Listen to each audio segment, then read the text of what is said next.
think, act, and prosper. You are now tuned into the Money Level Show. Hey everyone, welcome back to the Money Level Show, where we think, act, and prosper. This channel focuses on changing financial trajectories and building legacies. I'm your host, Daryl Thomas, and today you are in for a treat. You are receiving exclusive content from the New Orleans Investment Conference. I had the opportunity of interviewing multiple experts within their respective field in the finance and resource sector. So be sure to hit the subscribe button. Take a look at this statistic. Over 91% of people that have watched my channel over its lifetime have not subscribed. So hitting the subscribe button only takes a second, and it is free to you. And for me, when I put out this content, it costs me money and time. So I hope that you all understand that and hope that you consider hitting the subscribe button. So without further ado, let's get to the interview. Hey everyone, welcome back to the Money Level Show, where we think, act, and prosper. Today I am with the CEO, Caleb Stroup from Headwater Gold. How you doing today? Doing pretty good. Yeah. So I'm glad to have you here. Obviously, Brent Cook connected us. You know, Brent Cook has been a legend in the geology space and worked with Rick Rule for a long time and has been very active. I mean, a lot of people know him, and he spoke highly of him as a geologist, and and you have a company, Headwater Gold. And so what kind of led you to this field? Oh, do you want the long story or the short story? let's get the elevator. I'll give you the medium story. So I grew up in Minnesota, small farm town in Minnesota. Wasn't really exposed to the resource sector or the financial world in any other way than farming, I suppose, has some financial components to it. But ended up going off to university and finding geology, and I didn't know what I was going to do with it, but I love geology. And when I went to graduate school in Idaho, was exposed to the concept of mineral exploration and the resource world in general, and got a job there while I was still a student. And the rest is history. Fell in love from there, and I've worked all different kinds of commodities for major mining companies and small little juniors and private companies, and gold, base metals, and even geothermal. I spent a time period in the geothermal industry, but ultimately ended up wanting to sort of own my own destiny and steer a strategy and a business, and have to start a company to do so. And so that's what I did about 4 years ago, started Headwater Gold. Nice. So to get into geology, I mean, you're studying rocks. I'm sure there's more to it than that. So what intrigued you about that piece of it? I mean, minerals and commodities. Yeah, so generally with geologists, and there's a lot of people who are somewhere in between, we can have people who get into geology because they really like rocks and minerals and just have a passion for that. And you can have people who just really like the science aspect of it, learning about the earth and all that. And I'm probably more on that side of things, where I was most intrigued about just the processes that are involved in building the earth and the different pieces of geology that you see every day, and then once you learn about them, you can understand them, and it adds a whole new level of meaning. And then the crossover with the industry was perfect for me because I was always sort of a practical-minded person, and so I was on sort of the academic path, I would say, early on.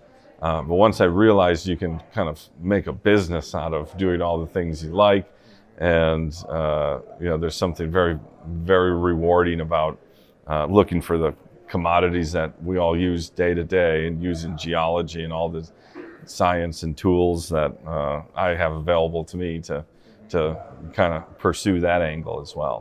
Yeah, that's good. What was your prior experience to starting Headwater?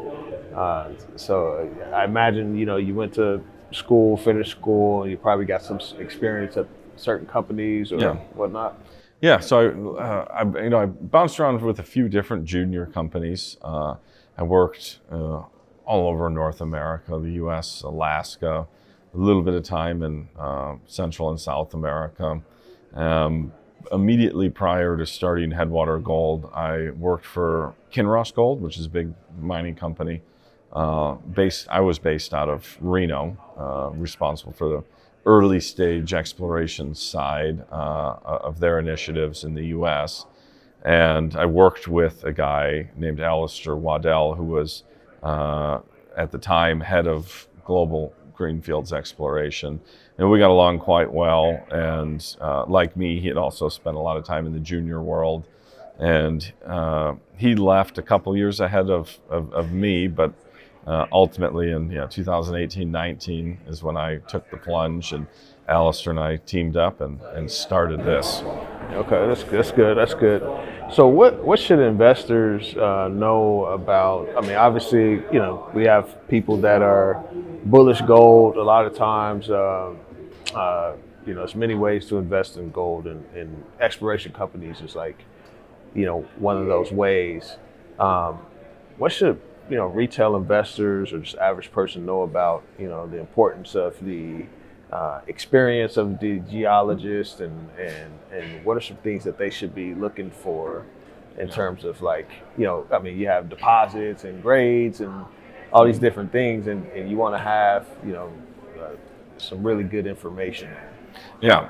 So we're on the earlier stage exploration side too. That's my passion. Is it's kind of like treasure hunting. Using all sorts of different clues.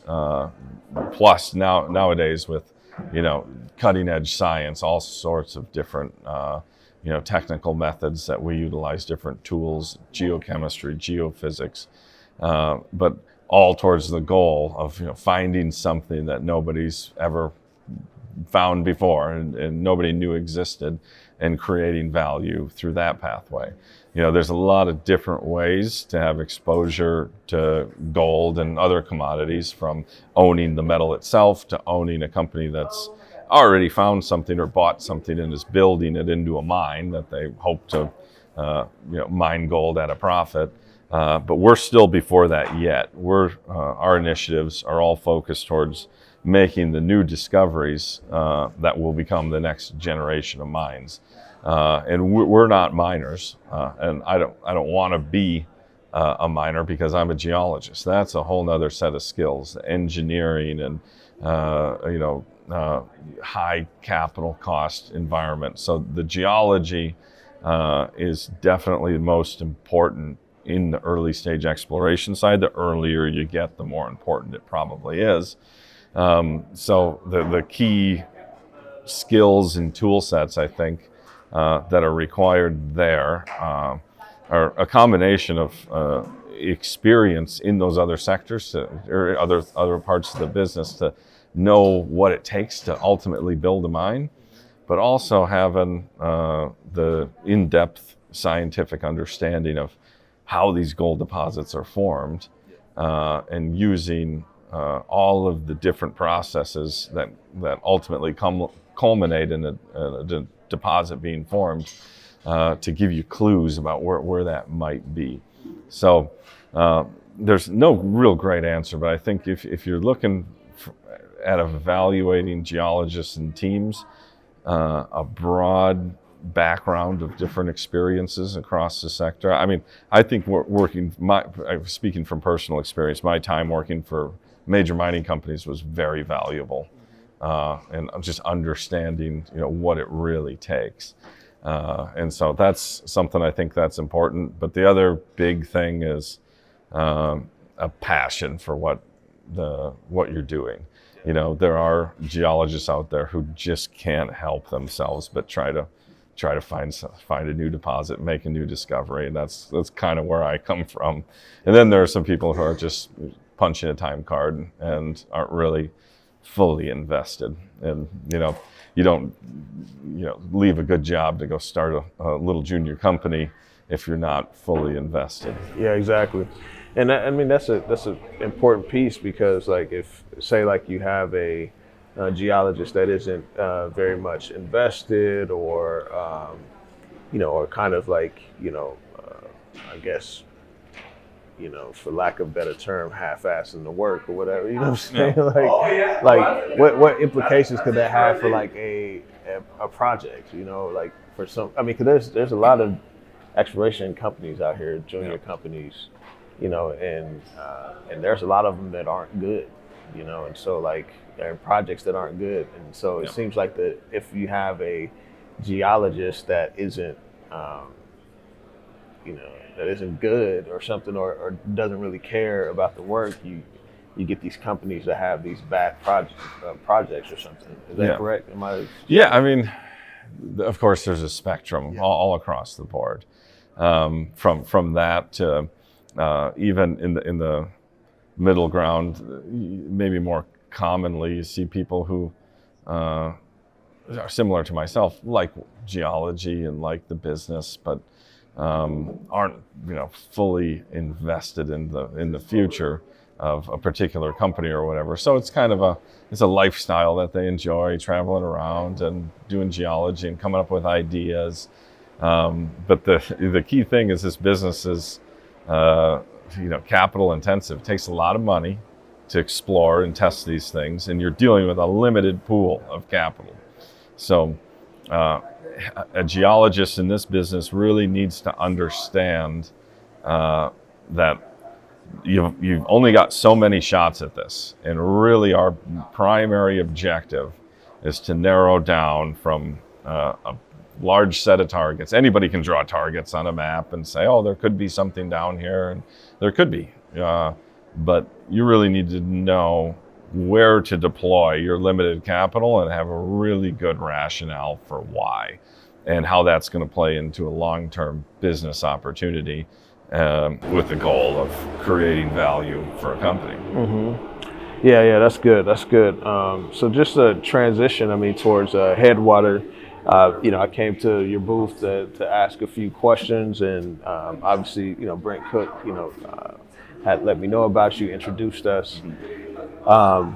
You all have access to capital, and currently we're in a environment where some of the exploration companies are really struggling to get the capital they need for the projects that they're trying to carry out.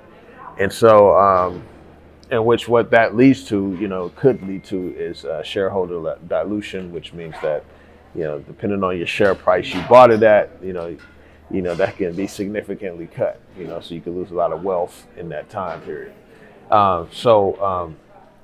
What are some ways that you all are financing yourself, so that you can take care of shareholders in that way? Yeah, so that's a big risk. One of the biggest risks in this business is financing risk, which is tied intrinsically to dilution risk. It takes money to advance projects like this. Typically, junior explorers get that money by issuing shares, and that dilutes all the existing shareholders, and that's necessary in any company. But the extent to which you can mitigate your dilution really sets the stage for the upside of the company if you do have success. And so what we're pursuing is a hybrid model where we still do from time to time, do financings and raise some money, but we have had to do very little of that, especially in the last 2 years, because we built a relationship and a strategic alliance of sorts with a big mining company, Newcrest Mining, the big Australian gold producer, and they're funding exploration on 3 of our about 12 projects right now, and we're advancing a couple of them ourselves.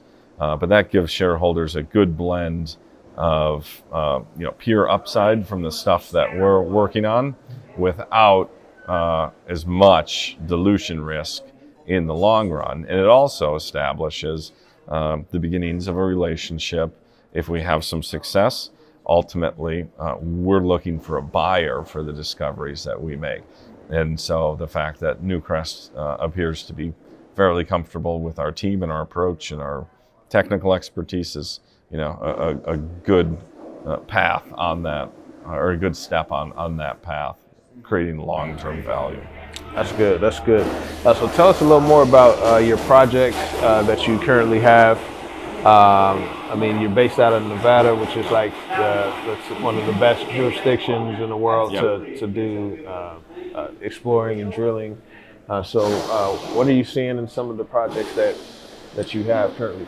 Yeah, so as I said, we have a whole portfolio of projects. Nevada's the focus. I live right there in Reno, and the bulk of our technical team is based right there in Reno. And these are all gold projects. Our focus is high-grade epithermal gold, which it's basically veins of quartz with gold in them that tend to be on the higher end of the grade profile, which is what major mining companies are looking for. High-grade assets in stable jurisdictions like Nevada. And so that's why we've built that philosophy, or that strategy pursuing those. This year alone, we drilled 4 different projects, 3 of which were funded by that Newcrest arrangement. And a couple of them are looking quite good. We're sort of on a discovery trajectories with them. The most advanced project right now is called our Spring Peak project, where we drilled about 8,000 or 9,000 meters of drilling, and it'll probably end up being about 25 new holes this year into a new discovery that we made last year, and are just now in the process of beginning to prove out the size and potential of this new discovery, and are getting our first results in really as we speak. Earlier this week, I announced the first 3 holes, the results from the first 3 holes, and we continue to expand the zone and hit high-grade gold, and ultimately it takes a lot of drilling and a lot of work to demonstrate exactly what it is we're dealing with here. But we're on that trajectory, and we're funded through Newcrest, which really helps the story right now, especially in an environment where a lot of people are struggling to raise capital. We're in really good shape. Yes, I've talked to quite a few CEOs, and I've heard the struggles about raising capital. So having that solid partnership, where you all can access, capital to fund some of the drilling and such is very important. So Headwater focuses mostly on gold. I mean, you may have, sometimes you get other deposits or whatnot that may have some other metals, but why only focus on gold? Yeah, gold is definitely our focus, and there's a lot of commodities you could choose to look for, and we chose gold. There's a few reasons for this. One of them is, I'm by nature risk averse, which sounds like an oxymoron for a guy running a junior mining company, but in the last 2,000 years plus, gold has always had value. Our culture values gold. We'll continue to value gold, and there's potential that valuations of gold could increase significantly here in the future. We built our business to not rely upon that. There's a steady demand from the major gold mining companies who need ounces of gold to keep their production profile. They need to keep going, and they're not doing the exploration required to keep a steady pipeline, so they need to buy it from other people who make these discoveries. And so there's a very strong business case here that this will have continued value. In nothing against any of these other commodities, but we've all seen big runs in uranium and lithium, and it tends to be a little bit more volatile and cyclical. And gold can be volatile and cyclical too, but in the long run, I'm quite confident that gold will be an enduring source of value for humans, in our financial system. Yeah, I mean, when you talk about central banks buying gold, and then also like the big miners needing gold, that's like, they need projects. Like that's what their business model focuses on. So they need to find it somewhere. So our philosophy is build the base case for gold prices as they are now, or even below what they are now. And if it'll work there, great. We can still generate value. but you also have upside and leverage to that upside if things do improve from a gold price point of view. And that's what explorers really do offer, is that leverage. You can invest in gold, you can invest in gold miners, or you can invest in the people that find the gold that drives that whole cycle. So there's different approaches and different risk profiles associated with each one of those. But it's a big part of my motivation too, is this is way more fun. This side. Yeah, that's good. That's good. Well, man, I appreciate you coming on. Anything else you want to share with the audience, how they can find you? We've got a lot of information out there on our website, headwatergold.com, and you're on OTC, right? We trade on the OTC. We trade about half of our volume on the OTC as well. Okay. So what's the ticker for the OTC? HWAUF and HWG on the CSE. Okay. All right. Sounds good. Well, appreciate you for coming on, Caleb. Let's do it again sometime. Yeah, thanks. It was great. All right.